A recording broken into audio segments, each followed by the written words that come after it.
So, andito naman tayo ngayon sa project natin dito sa Coronadal apartment na 8 unit mga kapurman. Ito yung tropa natin na pintor. So, nagmamasilya ngayon dito ng skin coat. At yung steel deck, tinira niya na rin ng epoxy primer. So, ayan yung itaas mga kapurman. Ayan yung cladding ceiling natin. Ito sa bandang likuran, hindi pa ito na masilyahan dito banda. At ganito yung style namin mga kapurman. Itong ating poste o column natin, wala na po itong finishing. So, direkta na skim coat po yan. So, iwas kapak. Kasi original na buhos yan.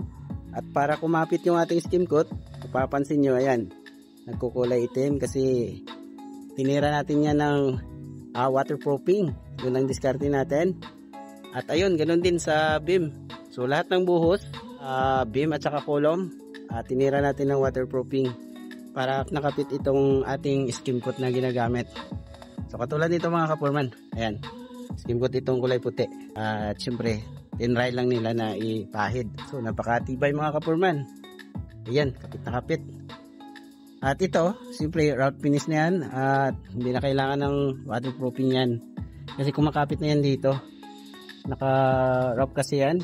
So walang smooth yan. So yan yung advisable na kapag ang imasilya nyo ay skim coat, dapat naka route finish lang at hindi naka smooth finish.